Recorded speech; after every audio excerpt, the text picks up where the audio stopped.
당은 떨어뜨리는데 병은 더 깊어진다. 당뇨약 정말 평생 먹어야 하나? 여러분 안녕하세요. 약 없이 건강을 찾아드리는 자연약사 심재문이에요. 병원에 가서 당뇨병 진단을 받으면 의사 선생님은 이렇게 말해요. 혈당이 높으시네요. 우선 이 약부터 드셔보시죠. 그렇게 시작된 약 하루 한 알로 시작하지만 3년, 5년, 10년이 지나면 약이 2알, 3알, 인슐린 주사까지 늘어나죠. 왜 이런 일이 생기는 걸까요? 오늘은 당뇨병 치료제에 대해서 그 종류와 작용 원리, 그리고 약국에서 실제로 만났던 환자들의 이야기까지 풀어보려고 해요. 그리고 왜 우리가 당뇨를 근본적으로 치유하지 못하고 있는지 그 해답도 함께 전해드릴게요.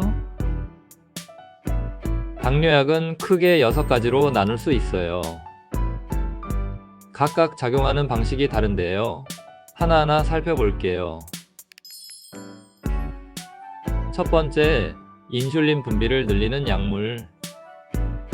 췌장을 자극해서 인슐린을 더 많이 나오게 하는 약이에요. 대표적으로는 글리메피리드 같은 약이 있어요. 초기엔 혈당을 잘 잡아주지만 췌장을 혹사시키는 부작용이 있죠. 시간이 지나면 췌장이 지쳐서 인슐린을 만들지 못하게 돼요.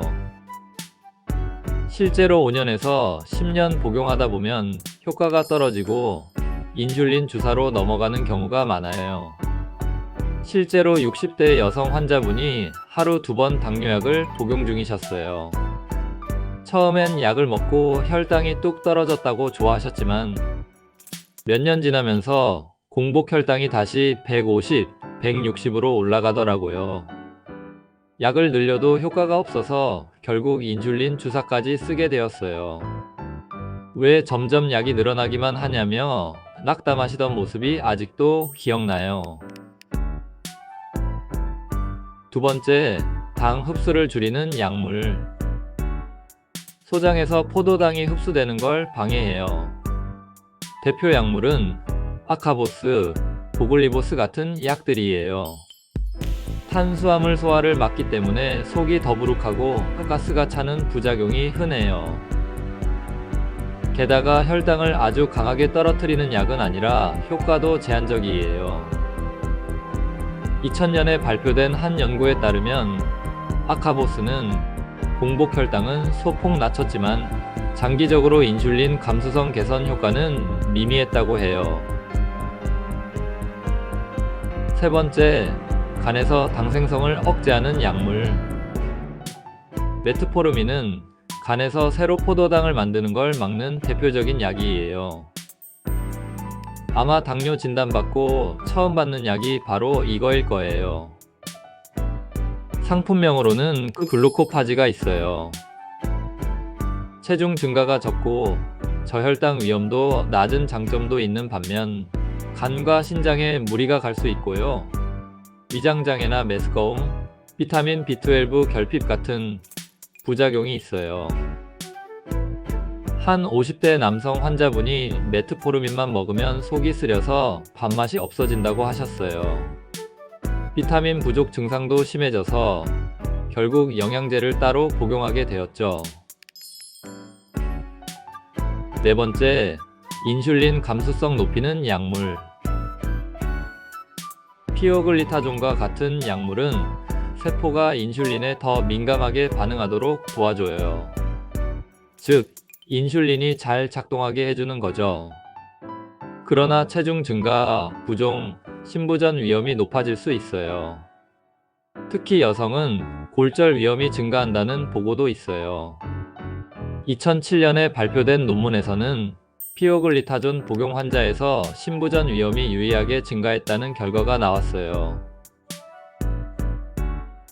다섯 번째, 콩팥에서 포도당 재흡수 억제 약물. SGLT2 억제제 계열 약물이라고 불리는데요. 대표적인 상품명으로 포시가, 자디앙 등이 있어요.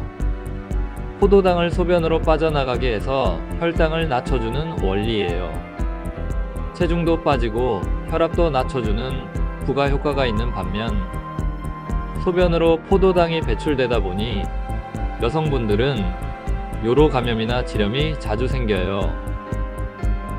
심하면 케톤산증이라는 위험한 합병증이 발생할 수도 있어요. 한 여성 환자분이 이 약을 복용한 후 소변 냄새가 달고 자꾸 소변이 찝찝하다고 말씀하셨어요. 검사해보니 세균성 지렴이 동반되었고 약을 중단하면서 감염 증상이 호전됐어요. 여섯 번째, 인슐린 주사. 우리 몸에 필요한 인슐린을 주사로 직접 공급하는 방법이에요. 주로 경구약으로 조절이 안 되거나 일형 당뇨 환자에게 사용해요. 처음엔 혈당이 잘 조절되지만 몸이 인슐린에 너무 의존하게 되면 자체적인 생산 능력이 더 약해질 수 있어요. 또 인슐린 과다 투여로 인한 저혈당 쇼크도 매우 위험해요. 당뇨약은 혈당을 낮추지만 병을 고치진 못한다. 당뇨약들은 혈당 수치만 낮춰줄 뿐 당뇨병의 뿌리는 건드리지 않아요. 우리가 자주 듣는 말이 있죠. 당뇨는 평생 관리해야 한다. 하지만 정말 그럴까요? 저는 약국에서 수많은 환자들을 만나며 깨달았어요. 약은 임시방편일 뿐 생활습관과 영양, 감정 회복 없이는 당뇨병은 결코 낫지 않는다는 걸요. 논문이 말해주는 당뇨의 해법. 2021년 국제 당뇨학회지에 실린 연구에서는 저탄수화물 식단과 체중 감량만으로도 2형 당뇨병 환자의 46%가 완치에 가까운 회복을 보였다고 해요.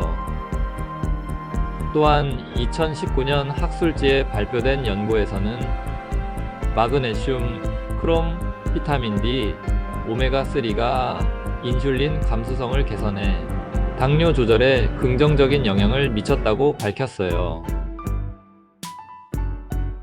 약이 아닌 나를 바꾸는 치료. 혈당을 낮추는 방법은 두 가지예요. 몸의 기능을 인위적으로 조절하는 약물. 내 몸이 스스로 회복할 수 있도록 환경을 바꾸는 생활 습관. 둘 중 어느 쪽이 진짜 치료일까요? 약국에 오시는 환자분들께 항상 말씀드려요. 약은 끊을 수 있어요. 대신 식사와 운동, 스트레스 관리, 그리고 영양소 보충을 꾸준히 실천하셔야 해요. 그렇게 당뇨약을 줄이고 건강을 되찾은 분들이 실제로 많아요. 당뇨병은 단순한 혈당 수치의 문제가 아니라 삶의 방식이 만들어낸 결과예요. 혈당은 떨어뜨리되 삶은 더 건강하게 회복해야 해요. 그래야 진짜 당뇨병을 극복할 수 있다는 점 꼭 기억하세요. 오늘 준비한 영상은 여기까지고요. 지금까지 약 없이 건강을 찾아드리는 자연약사 심재문이었어요.